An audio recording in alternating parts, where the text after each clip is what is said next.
I got here and Paul tells me two things. This is an agricultural based class and y'all had the option of not being here today. So that's a lot of pressure that he kind of dropped on me 5 minutes ago. Hopefully I won't freak out or anything. I do appreciate y'all joining us. I'm gonna try to kind of incorporate everyone, but I'm used to having kind of people in front of me. Paul warned me about this, but I'll do the best I can. My name's Neil. Paul kind of told you a little bit about me. I have a very strange, weird career trajectory. Wouldn't recommend it. Started off the Naval Academy, there 4 years, failed out. It's not easy to do. You fail out of the Navy, I mean, they want you to graduate, they need officers. I pulled it off. I failed out, went to West Virginia Tech, which is a small technical school in West Virginia, as you might guess, and more or less failed out of there as well. And then wound up, finally had a hard conversation with my parents and said, listen, I was really good at reading and writing when I was in high school. Could we try that? And so 2 years later, I graduated from Marshall University. It took me 7.5 years. So when people say, so Neil, you know, you're in your 50s, have you had your midlife crisis yet? I said, I took care of that in my 20s. It was really hard getting through college for me. So I applaud all you guys who are on like regular traditional tracks. Something else that may be of interest, I have a son who's a freshman at Blinn and hopes to be at this school next year if all goes well with his grades. And so far, so good on that, which is good. I mean, costs a little bit of money, Paul. You can attest to that. We're looking for return on investment there. You know? So he's a better student than you are. Absolutely, yeah. Nowhere to go but up, right? So we're going to talk a little bit about my career in journalism. My wife is an actor. Oh my gosh, how could I forget? Yeah, how could I forget to include that? So we're going to talk a little bit about journalism. We're going to talk a little bit about my career and my weird, you know, again, kind of odd way of getting here. Failures and successes, all those kind of things. Hopefully, no matter what you're doing, you'll take something from it. I hope it's not a total waste of time, and hopefully it'll be somewhat entertaining. And I probably won't keep you the full hour and 15 minutes, so hey. Oh, they like that. Yeah, hey, how could you not? All right, but first we got to get some work done. How many of y'all, I don't think Paul's gonna, you know, hit you off how you answer this. How many of y'all see yourself having a career in communications? Okay. I mean, it's cool if not. You're not going to offend me. I don't think you're going to offend Paul either. A degree. If you're going to work a corner, that's communication. Well, yeah. Of course. Come on now. Yeah.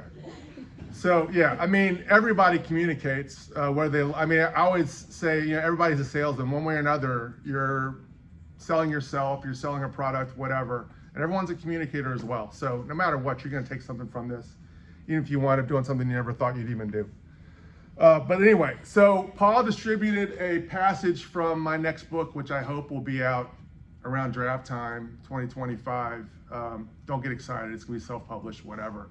But hopefully it was somewhat interesting reading. How many of y'all, you can tell me the truth, it's not gonna hurt my feelings. How many of y'all read it?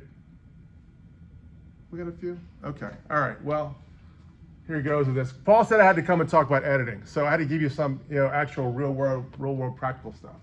All right, so for those of y'all that read it, did you see any, I mean, by the way, Paul's my editor. I didn't add this. He's actually gonna be doing the editing on this book, so you're saving him a lot of work as well by doing this for him. So this is kind of feeds everything. Did anyone see any misspellings, typos, or problems otherwise in that passage? Those of you that read it. I just have a question. Yeah. When starting with Ole Miss, do you have to specify University of Mississippi, or can it just be Ole Miss? I think Ole Miss is AP style. They prefer Ole Miss. For a book, you know, Neil generally uses AP style. But that's why I got this guy. Turns it over to me. Yeah, that's why I got this guy. Yeah. Well, Yeah. And he said, normally I pay him for that, but he said if I just came in and spoke one time, then he was going to do it for free. So Paul, thanks again, buddy. It's really selfless of you. Do you know the story about the name Ole Miss, just FYI? I don't. Too late now, you got to tell us. Back in the day when slavery was a thing, Oh, here we go. generally the chief, most senior or oldest African American woman on the plantation was often referred to as the Old Miss. True story.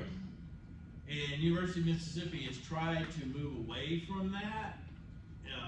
especially in the academic side, but on the athletic side, that name still, yeah. They tried to get away from rebels too, but anyway. Wow. Sorry. I did not know that. That's interesting. That's You learned something. yeah. That's why I'm in school, right? Okay. That's why we're here. Okay. For those of you that read it, did it come across as credible? Did it seem like authentic? Was it something that? Okay. Okay. Now here's the thing, and Paul's going to find out about this because he hasn't read it yet. But I kind of went. Oh, you did? Okay. Okay. I kind of went back and forth on the flow of things. If you are familiar with Tunzel's story, a very unique thing happened to him, and y'all may or may not know that, but a video surfaced of him smoking marijuana with a gas mask on. And that immediately took him from being maybe a top 5 pick to the 13th pick in the draft. That's a drastic difference in what he made in his first year playing football, as well as for the length of his rookie contract. And that was one of the narratives that I wanted to kind of drive for this book, because it was a incredibly crazy, unique, where were you when this happened kind of story. But I kind of bounced back and forth between telling that story and telling his story. And I've never done that before, and I'm gonna let Paul kind of decide if it works or not, but I'd love to get y'all's opinion. It may be more confusing than I wanted it to be. Go ahead. Yeah, I know nothing about the story. Okay. And so having it bounce back and forth, it really didn't work for me as I was reading it, just because I was like, okay, what's happening? And Okay. I feel like if I knew more about him, like the prospect of him going into the draft, it would have made the impact of what happened even more profound, because it was if he was such a promising recruit and then this video happens, then that would make sense why it was so drastic. But not knowing the full story before finding out what happens, it kind of muddied things up for me. Well, that's fair criticism, and maybe something that we wind up changing. Paul. What I was taking notes as I was reading, the first 4 graphs of this story are about Tunsil's pro day. And then it switches from the pro day to his draft prospect. And see, I thought there might be need for a transition graph or a nut graph that said, you know, what happens next is, it shows you how things can go awry between pro day and draft day, or, is what I wrote, the best laid plans can go up in smoke. Yeah, Get it? that's good. Yeah, that's good, Paul. Yeah, you're right. Man, if I have to explain it. So I thought a little graph there going, because you go from pro day to draft day. Just curious, how much did that, from going from number 5 to number 13, how much of a salary reduction would that be? That's afraid you'd ask me that. So their signing bonus for being the first pick is going to be, I think, in the 20s millions. At 13, it's probably more. Not 20s. No, I'm sorry. I didn't give you units on that. I presume that y'all knew that. I would say probably cut it in half.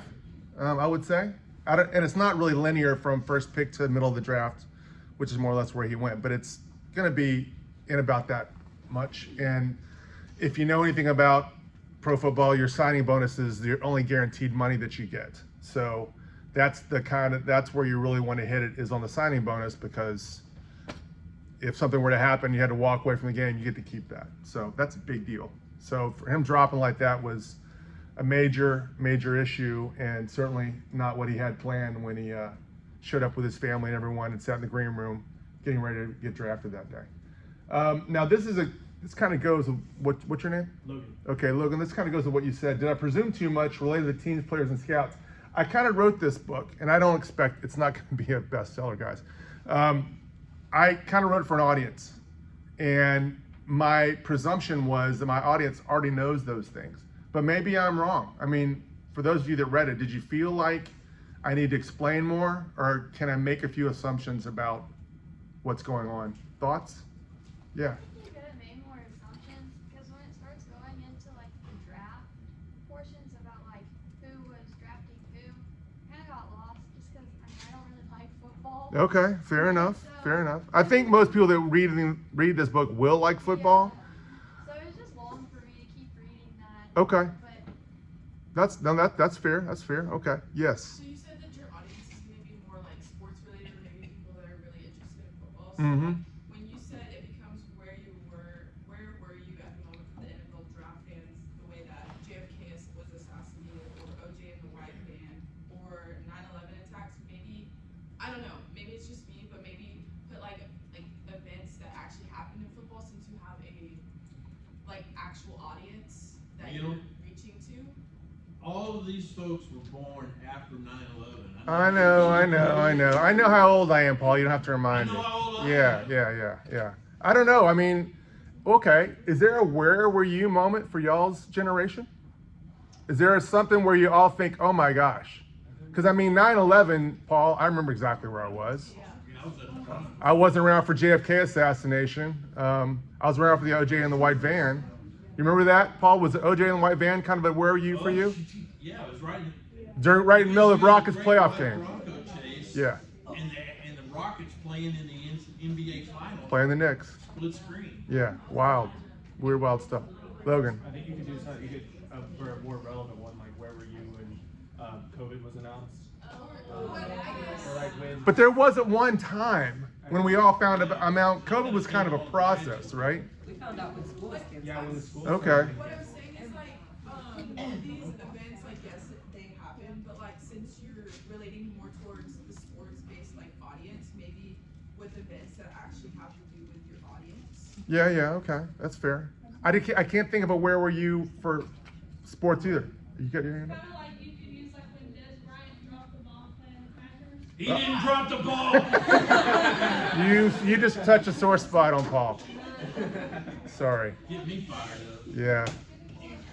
But I think I like the way you're thinking. That maybe that's better. Maybe I should add that. Communist. Yes.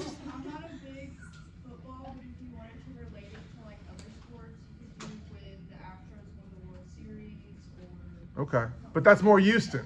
Yeah. I'm looking for nationals. National, okay. Yes, Cadence. Like when the Kobe Bryant helicopter crash. You know, I think that might work. Pretty significant. Because it still is sports, but that was also a national thing. That was national. He was made. I don't remember where I was, but I think a lot of people would. Do you guys remember Colin Kaepernick and the whole kneel? Yeah. Would that be? But that wasn't like one defined time. I think that was a very opinionated. Yeah, you could implicit some kind of bias. Yeah, and put both that in sides. there. I guess I need to think some more about this. But See, I'm in your age bracket, so it worked for me, but I see their point. yeah. Okay. All right. Did y'all, for those of you that read it, was it interesting? Whether or not you understood everything about it, was it kind of cool? I hope that it was. That's at the end of the day, that's what this is all about. Sport articles and sports stories. Okay. I mean, again, I know that it's a little bit of dated reference and all and happened, but this was crazy. This was insanity for my audience that I'm writing for the people that I work with, all those kind of things. The people that I talk to on a regular basis, they still talk about it. They can't believe that this happened. Yes, I Logan. think also for us with the younger demographic, it's interesting to see how we know how social media affects our lives, but how it affects even the big names and the big stars, and how it drastically affects someone's career like this too. I don't understand how this stuff works because I don't play Xbox or whatever, but apparently his Xbox password is what got shared with the wrong person. And by having his Xbox username and password, he was basically able to unlock his whole world. Everything he had on YouTube, everything he had on his phone, everything. And that's just mind-boggling, and I think probably kind of emblematic of the age that we live in. If you have a certain little bit of amount of information on someone, you've almost got their whole life. So, and can really damage them, really cost them a lot of money. So that's why I thought that was an interesting time in the draft, certainly. Anyway. Wait, before you go on, I got a couple of. One of the questions for those who read it, did you discern a difference between how team management viewed this incident versus how the scouts viewed it? When you say team, you mean Ole Miss? I mean like general managers, Owners and stuff. Team owners. Yeah, just because it was written clearly in there. It was like, this is differentiating between this is the Yeah. managers. And The scouts, it's like, you smoke pot? Well, okay, what's your time in the 40? Yeah. No, that's definitely true. And this, I mean, 2016 was a different world from what it is now, whereas pot's a really pretty commonplace thing. Even less than 10, was it? Yeah, almost 10 years ago. It was still somewhat of a red flag. Not as much, but somewhat of a red flag. All right. One other thing I noticed is that I wanted a little sentence or something. I mean, you mentioned that he finally got picked in round 13, but that I didn't see that in there. I wanted that little ending that said, you know, what happened to him. Okay. And it, you know, That's fair. say how much it cost him in money. That would be great. That's probably important. The money thing is probably important. Again, I think for the audience that's mainly gonna be reading it, they kind of know that intuitively, Yeah. but not everybody. And I think, and hopefully, if it gets big enough, then there will be certainly people that do need that information. So. Have you ever thought about trying to get a wider audience and just? I mean, it's the NFL draft. I don't know how many people outside of that. It's a very passionate, but also kind of, generally speaking, smaller kind of area that are going to spend $15 on a book like that to really read the dirty details. But I don't know. That's why it's only book number 3. I'm still learning. That's why I've got you to tell me. The NFL draft. How many have ever seen the NFL draft? 3 people, or I don't know, 6, 7? There's about a few hands there. There's a few hands. Yeah, I mean it's captivating if you really love the NFL and all that kind of stuff. And yeah, well, there usually is. There usually is. Yeah, the football is something they take pretty seriously around here. Or he's got stuff on people who ran over the Aggies. Yeah, is that, well, yeah, I couldn't be, you know, too provincial. Yeah, sorry. Again, sore area for Paul. I'm sorry about that. All right, let's keep moving. All right, so I'm going to tell you in a little bit more minute detail kind of how I got here.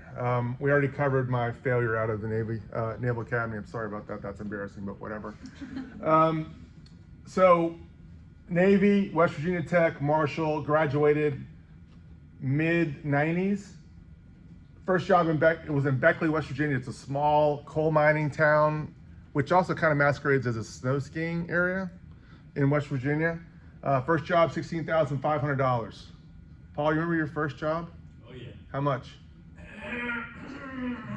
140 a week. Okay, I'm not good at math. What is that for a year? It's about 6,000 a year. 6,000 a year? Yep. Okay. But that wasn't full time, was it? Oh yeah, it was full time. Wow. Living in your parents' basement? You know, there's well, wait a minute. Let's see. 140 times 52. Somebody do that math. 140 times 4 is 500 something? Yeah.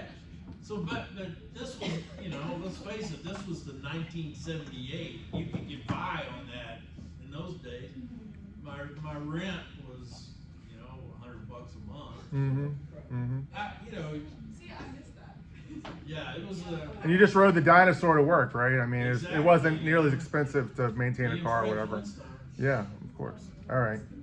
Yeah, so first job, I lived in the basement I rented a basement somewhere, and we go into all kind of boring details about that. But anyway, so I was there for about a year.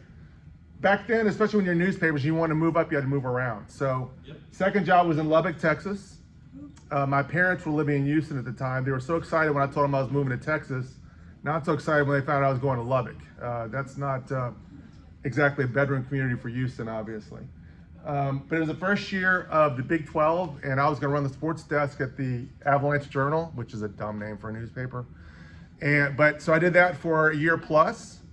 Got fired from there. This is my first termination. I mean, you kind of collect these things. But yeah, that's a long story too. I had a guy come and apply at the job, and it was just a sweatshop. And I told him, man, you really don't want to work here. So he said, okay, thanks. And then he called the next week and said, I'm coming anyway. And there's much rejoicing, whatever. And then he calls and leave a message on the sports editor's voicemail saying, you know, I'm not going to come after all. It's because one of your guys talked me out of it. Thank you. So they had a witch hunt, and the newsrooms, let's see, what would I say? I don't want to say traitor. That's kind of a tough word to use. But anyway, someone in the newsroom dropped dime on me, and I got fired from from the Avalanche. Yeah, snitch, thank you. And I got fired from the AJ. So much for that $21,000 a year job. It was really hard to say goodbye to that. But it prompted me to come to Houston and made $4,000 more. Woo! All right. Don't spend it all in one place. I was there, I got there in 97, there till 2007. Along the way, when I first got to Houston, didn't know many people, met this girl that was at the Chronicle who said, oh, you're gonna meet my fiance, he loves the NFL draft. Okay, great. So we started a small publication. This was in the late 90s, believe it or not, before the internet. And so we were creating a print product that would come out 4 times a year. And basically we took turns spending about $2,000 publishing something that we would stack up in our garage. It wasn't that popular.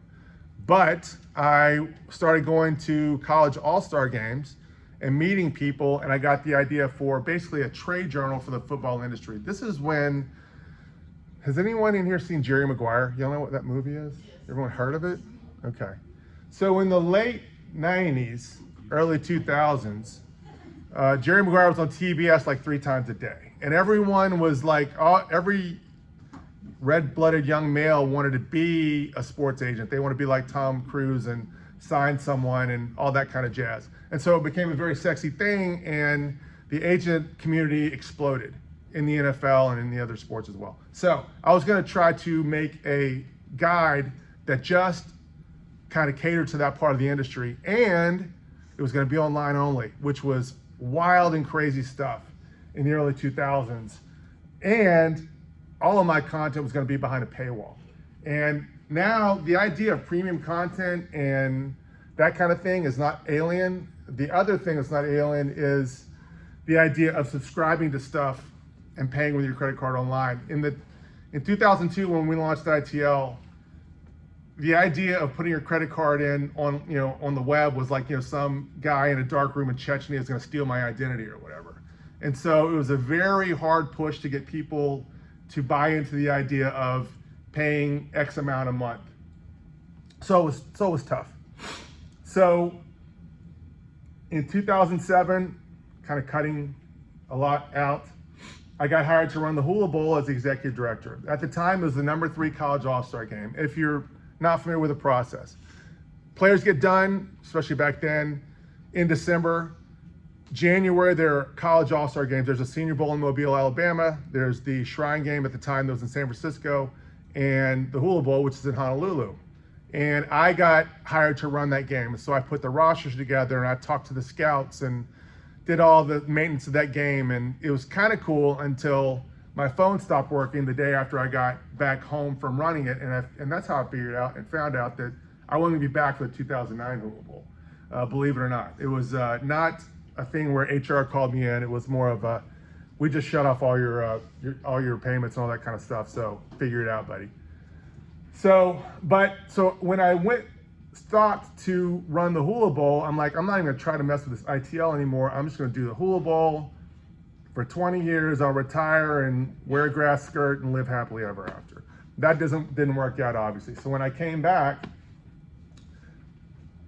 to get ITL going, I kind of had one foot in the business world and one foot in the kind of fan side of things. I was still doing mock drafts and player rankings and the kind of thing you can find all over the internet now. And when I came back, my wife said, listen, you need to charge more for it and you need to do just what you originally said you were gonna do. And my initial response was, shut up, woman, I'll tell you what I'm gonna do around here. Who knows football after all? But the more I thought about it, the more I was like, you're right. And so, yeah, she's usually right. So that's what I started doing. So I started charging 20. I know. I can see that. So started charging $29.95 a month, which was, whereas I had been charging $45 for a 9-month cycle, now I'm charging 20, almost $30 for 1 month. And people were like shaking their fist at me. How dare you? Who do you think you are? You can charge all this. And so I was like, And so at first I got all this pushback, but slowly they kind of trickled back. And so it became something that I felt was viable. So on March 24th, here, about to get depressed, Paul. How many of y'all have picked up a newspaper and I'm not talking about like the college newspaper or whatever, a newspaper like a professional one in the last year? Oh, wow, okay. Well, there's a communication Well, class. I guess they have to. They haven't critiqued them. Yeah. Doing too. I guess they have to. If we went in most classes, it'd be like 1 maybe or 0. Yeah. So on March 24th, 2009, and Paul, you probably remember this because you actually made it. I didn't make it. They came through. I came back from the Hula Bowl. They kind of hired me to be a secretary, more or less, of the Chronicle. I did a little bit of writing, a little bit of editing, but mostly I was just answering phones. So the 24th, they came through and said, hey, Neil, you got to go upstairs for HR. So at this point, I am 7 years into ITL, I guess, minus the 6 months that I shuttered it to run the Hula Bowl. And so up the elevator I go, got the news that I was expecting, you're gone. Going back down the elevator, I've got 2 or 3 dudes who are in their, at the time I'm in my early 30s. Late 30s. I've got 2 or 3 people, 2 or 3 dudes in their 50s, a couple women in their 50s, pushing 60. They're all crying because they don't know what they're going to do with their lives. And all I could think was, I already know what I'm going to do with my life, and I'm going to figure out if this thing's actually going to work. At the time, not making much money with it, but I felt like maybe if I do this only, I can really find out. So I went home and told my wife I've been basically fired the 2nd time in about a year. And Hula Bowl, yeah, right, I'm losing track. Anyway, she's like, what are we going to do now? And I already knew, but I didn't really want to tell her. So at that point, however, once you have that kind of focus, I had a wife and 2 kids, it really motivates you to really find out what you can do and how to make money and all those kind of things. And so from there, ITL has really kind of taken off a little bit more. We'll get back to this. And I think we're going to talk about a little bit more about what we actually do later in this thing. So we'll just move to this. Okay, so I felt like I had to, Paul's gonna have me come out here and talk about sports editing. I gotta talk about some sports editing, so bear with me through this. But the thing that I think is different about sports editing from all other editing is you really have to have a subject matter knowledge on all these kind of things. When I got hired in Lubbock, before I got hired in Lubbock, they sent me a test I had to take. And I remember like, y'all know who Cheryl Swoops is? Nobody does. Okay, well I didn't either. She played college basketball at Texas Tech in Lubbock. And I think they won back-to-back titles, I think. Anyway, she was the hottest thing in Lubbock in the late 90s, or mid-90s, I guess. I didn't know who she was. They asked me who Clinton Murkison was. You know who that is. I thought I had watched this dumb TV show about this guy who was a backup quarterback for the Cowboys who won in this one key game. I don't know, something on ESPN. I thought that's who they were talking about. That's what I said. That was wrong too. I don't know if I got a single answer. Yeah, thank you. It was a different Clint. Yeah. I'm not a Cowboys guy, Paul. You got to give me some grace here. Anyway, for some reason they hired me anyway. I came down there. But the point is, I think that there are things that you're going to miss if you don't know a little bit about sports, and that's going to make you less effective as an editor.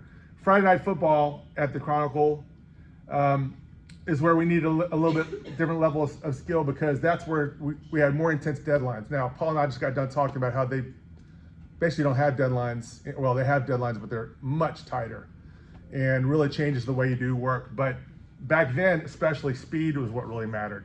When I was in Lubbock at this really tiny newspaper out there, where high school football was everything, Friday nights were, crazy, very fast, very furious, but that's the game. That's part of the business, and you just kind of accepted that. So anyway, speed matters, subject matter matters a little bit. I think that you've got to know, you got to know AP style. Obviously, Paul said y'all been working a lot on that. That's good. That's an important part of this stuff. The other side of it is usually, especially when I was doing things, you're working with a lot of part-time writers, and boy, you got to kind of take what they give you almost and start over from scratch based on that. Now, a lot of that stuff I think is done by AI now. Again, Paul and I talked about that before we got started. This was a long time ago, so maybe you're doing less with part-time writers, but more often than not, I think it's more emblematic of sports editors and that kind of people. You're working with people who are just kind of hobbyists, really. They're just looking to have a byline and be able to tell their buddies that they got something in the paper that they wrote. And maybe they covered a auto race or cross country race or whatever, and they send something in and you just kind of go with it. But more often than not, you got to do a lot of work before it's the quality of actually being published and that kind of thing. The other thing about newspapers, I mean, when I was in Lubbock, I got off at 1:30 in the morning. Now that wasn't such a bad thing when you're in your mid 20s and your buddies are just, you know, waking up to go out around midnight, so not such a big deal. But if you're in this stuff long term and you're working that late, that kind of becomes a negative. That was one of the nice things when I came to the Chronicle, is basically a 9-to-5 job, and you don't find many of those in newspapers, so, or any kind of printing, honestly, at least if there's a deadline involved. So, but the payoff was working in sports. Just to be able to do that was kind of fun, and I always kind of looked at it that way. You know, they always called the sports department the candy store of the paper, but I don't care. I love candy. So, you know, what's the big deal? I always felt like there was a certain level of expertise that I had that other people didn't have, and that's why I was there. And so I kind of felt like I was a little bit more accomplished in a way than the other people that were just working on news were. So anyway, Paul, you have thoughts? No, just ask a question. Is there anybody in here who really, really, really enjoys high school sport? Miss C. All right. If you combine what Neil was talking about, this love of sport, with the presentation I gave Tuesday on AI, it could be, this is something you could create yourself, or you could market yourself to some different places. Instead of covering the game, if that entity has a good AI program, much like Match Preps has that I pointed out, you can take the box score of a game and translate it, input that information, and turn it into a story so that Megan and Shannon, they can read about their kid. You know, the hero of the Friday night game. Maybe this is, you know, instead of writing, having to go to the game and covering it, maybe you take that box score and that's a way that you can create something that somebody might put out a few dollars for. Always something to think about. Yeah, we're going to talk about entrepreneurialism here in a minute, because that is an important part of it. You just kind of got to figure out where the market is for all this kind of stuff. Oops. In fact, we're going to talk about it right now. Okay, so any 49ers fans here? Probably not, right? Okay. Dolphins fans? Okay. You want to know who that is? Well, here's me. Where am I? Somewhere there. In the Right white here. shirt. Right here. You want to know who that is? I know it's far away. It's Mike McDaniel. You might know who that is? Okay, Dolphins head coach. I gotta work with you. All right, good for you. All right. I know it because he's cute. Should have known. Anyone know who Kyle Shanahan is? Wait. Kyle Shanahan? Yeah. Anyone? Who is He's he? cute too. Is he cute? Who is he? 49ers head coach. 49ers head coach. Okay. John Lynch? I know the Probably name, not. but I couldn't tell you. John Lynch, GM, 49ers GM. former Tampa Bay Buccaneer. Martin Mayhew, assistant GM for the Commanders. Kofi Adolfo-Mensa, can't really see him, he's not real tall. GM of the Vikings. Adam Peters, GM of the Commanders. Let's see, what else we got here? There's one more. Anyway, okay. When I started doing this in 2002, I had no idea really what direction it was going to go. And I didn't know exactly what I wanted to do with it. At the time, what I wanted to do was, I want to have an investigative kind of publication that really rooted out the bad guys in the agent industry. Because the one thing everybody knows about agents, they're all evil bastards, right? I mean, they're all terrible, trying to take money from people and all that stuff. And they're all thieves and crooks and horrible people. And as it turns out, none of that is true. Yeah, of course. As it turns out, none of that's true. That's the stereotype. It's exactly the opposite. I get passionate about that too. Of course, these are my people. But most of them, by and large, they got in the industry because they wanted to help people, not get rich, not just have a cool job. They actually wanted to help people not get taken advantage of by NFL teams. That's pretty honorable. I think that's pretty noble, but no one gives them credit for that. And whatever, it is what it is. The key is when it comes to trying to figure out a market, trying to satisfy a niche and service a niche, you got to make sure you do it the right way. There was a guy that I worked with at the Chronicle. Well, actually, I didn't work at the Chronicle. I got hired to replace him at the Chronicle because he decided I don't want to be working doing this dead-end stuff all my life. So he started a soccer magazine for high school and youth kids. I think his daughter was involved in soccer or something. He used Chronicle resources to do that. He printed out, like, he did all the writing on his Chronicle time, then he printed it out on his Chronicle time. And all that. I don't know chapter and verse on this. This is what I was told. What I know is he got fired from my job. I know that for a fact because I took his job. So now he wanted going upstairs and still getting employed. But the point is, he entrepreneured wrong, okay? Don't use someone else's resources for this stuff. And you've got to figure out what the costs are and how you're going to spend your time doing it, but you got to make sure you do it the right way. Don't do it the way he did. I started ITL because, and I talked about this a little bit, it was an underserved market. No one else was doing it. And I still have to explain to people usually 4 or 5 times what it is that I do, because it isn't easy to understand. And sometimes I'm not sure I fully understand it, but it's always changing. I mean, we're trying to satisfy different markets, different small markets within a market that's in itself small, just to try to make money. And that's kind of cool and kind of fun, but it's also kind of crazy and doesn't lend itself to a lot of sleep.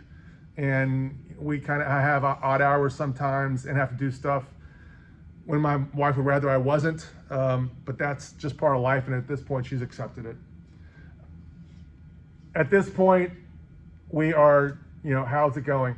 I would say the first 15 years of ITL, and we're at year 22 now, I think.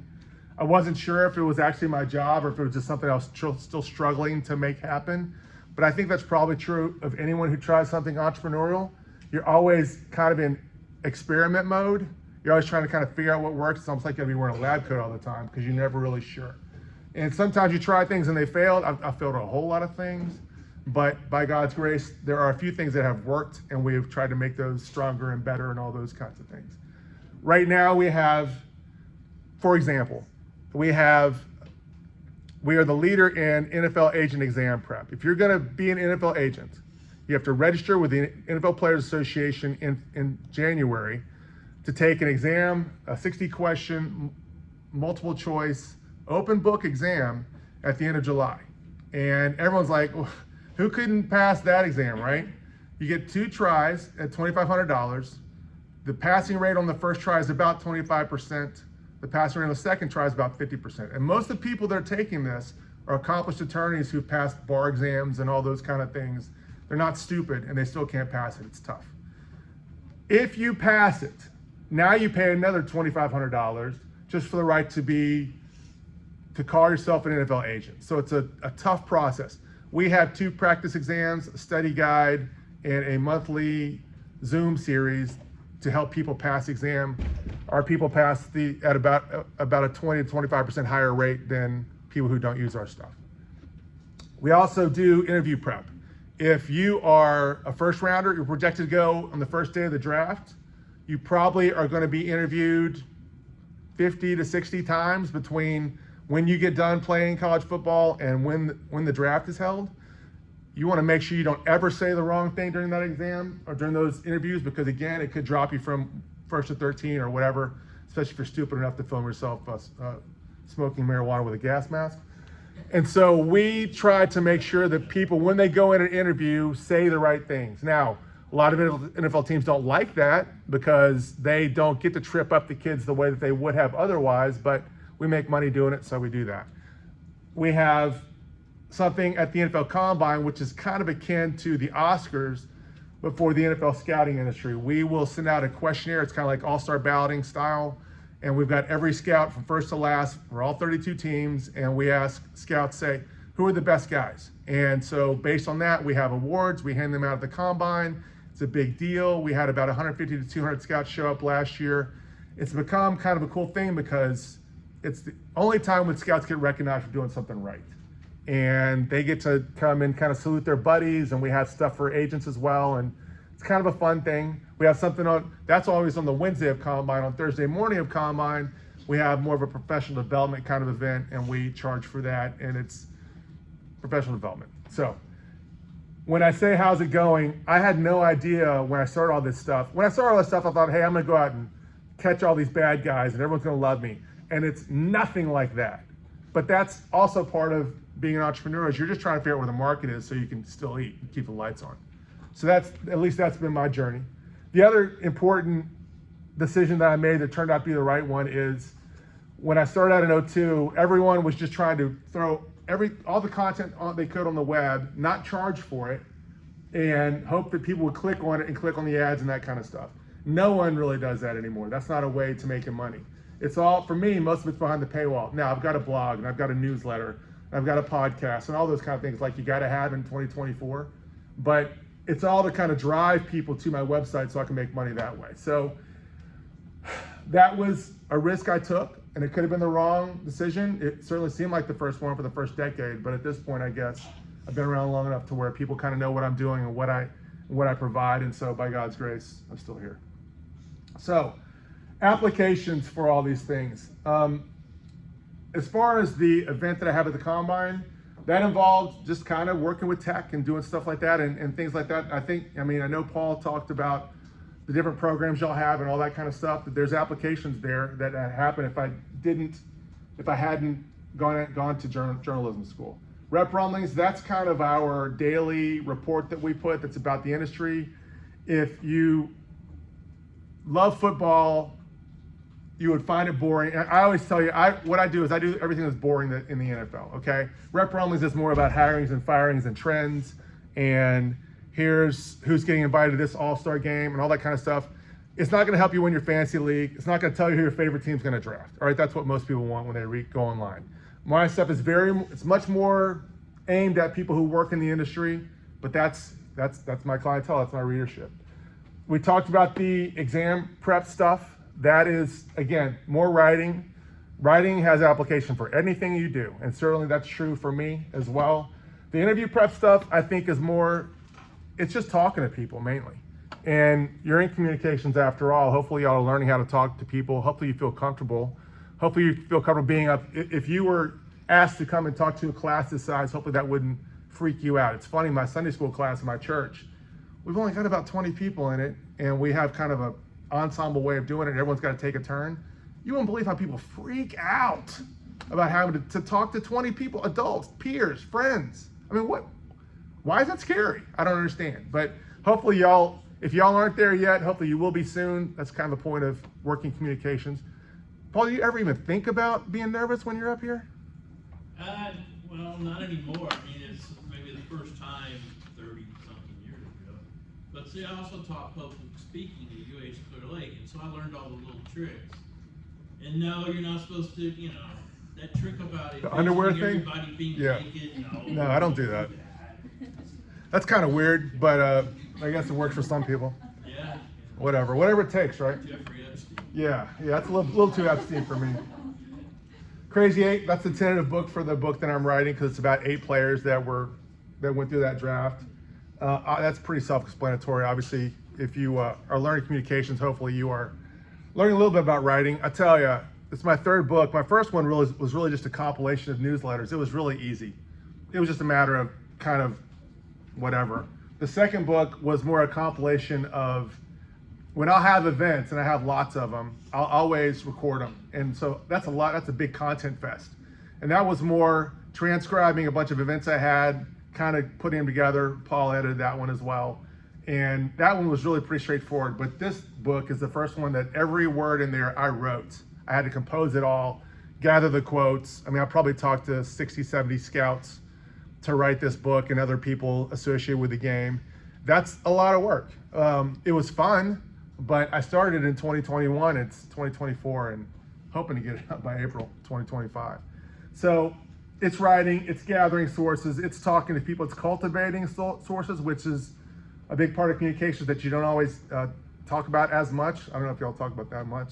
Paul, but yeah, it's for the information gathering process, and that's That's not something that happens overnight. Yeah, it's dues paying. We do a lot of Zooms. I hosted a Zoom last night for new NFL agents, and that's just more communicating, it's a different setting, but I mean, Zoom is life now, right? Everyone knows how to do that. It's a critical part of communicating with people that are spread all over the country, which is like what my clientele is. So Zoom is a big part of it. By the time, in 10 years, maybe we'll all just have like a chip in our head and we don't have to actually use computers or whatever. But one way or another, you're gonna have to be communicating people and coming across as credible. And that's a big part of communications as well. And then all the stuff that everybody does now, if you're in communications, tweeting, podcasting, blogging. My blog is called succeedinfootball.com. My podcast is called Scouting the League. I did that with a former Falcon scout named Roderick David. And it's kind of cool. It's very, again, niche, because niche is all what I'm all about. We talk to a former NFL executive pretty much every week, and we talk deep dive about players they drafted, why they drafted them instead of others, what they were looking for, the people they want to have. It's kind of the oral version of what y'all read today. It's more about behind the scenes, NFL evaluation, all those kind of things. And then, I have a Twitter, because everybody does, right? At Inside the League. And our big thing with at Inside the League is especially, okay, let me back up. Typically, your NFL scouts are going to be hired and fired right after the draft until about pretty much the end of July, when teams go back to camp. And so during that phase, there's a lot of, we track all that stuff. I'll find out from a source, hey, this guy just got fired or he's going to be fired. This guy's about to be hired. This guy is talking to these teams, whatever. And we put all that stuff online. And so we have lots and lots of scouts who kind of see that as almost like a hiring kind of service, as far as they know where their buddies are going. And so they know where there's gonna be a vacancy, or they hear that a guy's about to be let go, or maybe they find out that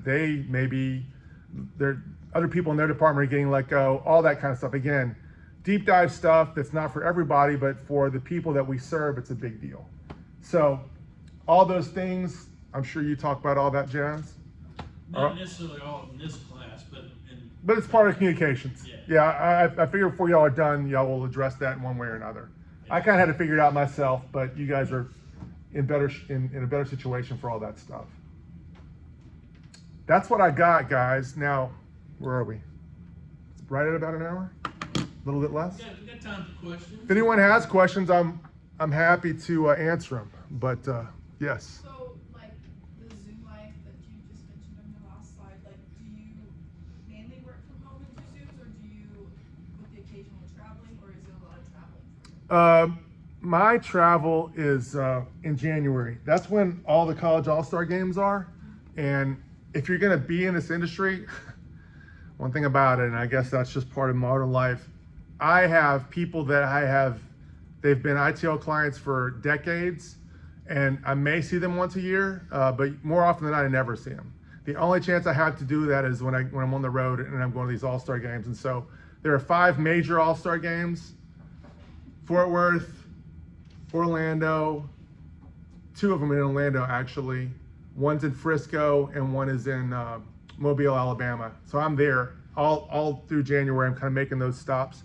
And then the Combine, of course, is a big deal, because kind of the whole football world descends on Indianapolis for about a week then, and that's a big deal. But other than that, I don't do a lot of travel, which is kind of good. I'm not a big travel person. A lot of people are.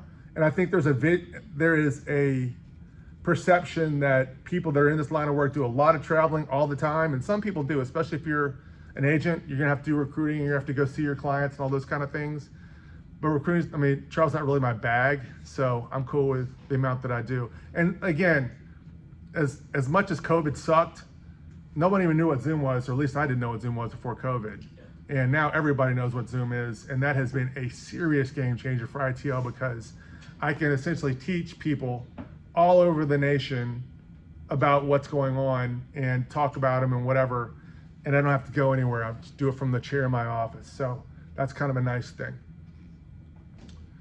Anything else, guys?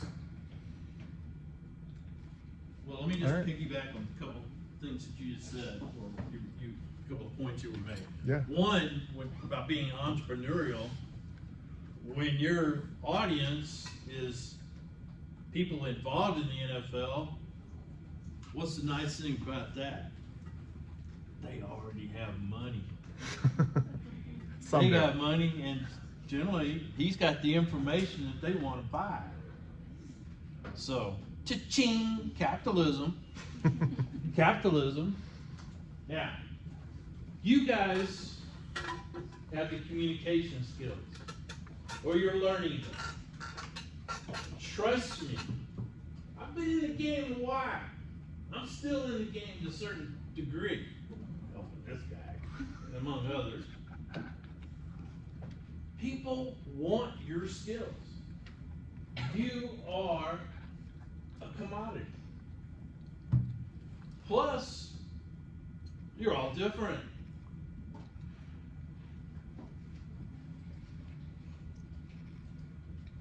Do you think, how many publications about rodeo in Texas do you think there are?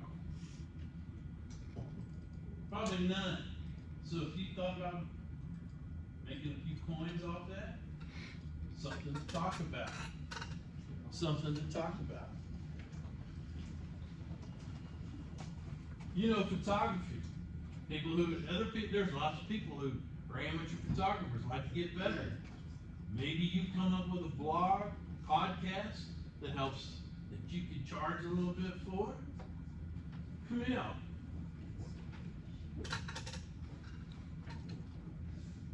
Probably a lot of people out there don't know, have no idea how to become a professional track athlete.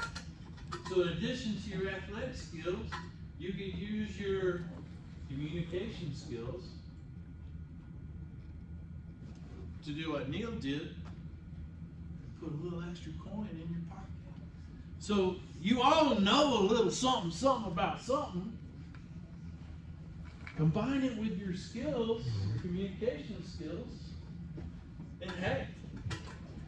And the other thing is, it's all, my bottom line, it's all the helping people business.